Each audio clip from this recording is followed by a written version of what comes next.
On est dans un combat de David contre Goliath, la sur toute puissance financière face à une demoiselle qui se bat autant qu'elle peut et qui n'est pas entendue.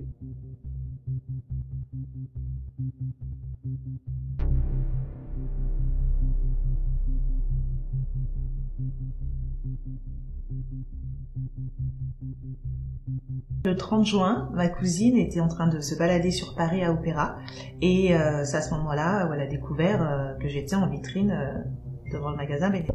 Elle est rentrée dans le magasin et dans le magasin, on a découvert qu'il y avait des articles, des t-shirts, voilà, des sacs de ce type-là et des sweatshirts qui étaient vendus.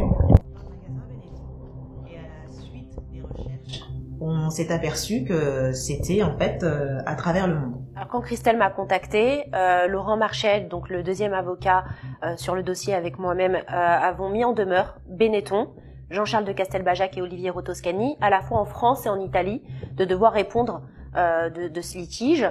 Personne ne nous a répondu à l'issue de la mise en demeure, si ce n'est qu'on nous a demandé qui était notre cliente, alors même qu'ils utilisent son image quand même dans le monde entier. Ça veut dire qu'ils utilisent l'image d'une personne sans savoir de qui il s'agit. Contractuellement, le contrat a été prévu pour 10 ans et pas un jour de plus.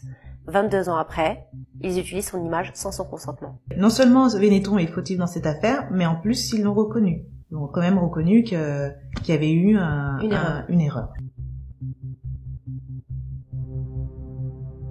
Aujourd'hui, on a quand même l'image d'une personne qui est dite mannequin atypique, de couleur noire, avec des taches de rousseur. C'est très recherché dans le milieu du mannequinat. L'image de Christelle est utilisée dans le monde entier. On a vu son image au Mexique, en Russie, en Turquie, en Grèce, au Japon, dans des Fashion Week. En Russie, il y a 1 mois et demi. Au Mexique, il y a à peine 2 semaines. Benetton, malgré la mise en demeure du 11 juillet, malgré l'audience du 19 août, continue encore d'utiliser l'image de Christelle.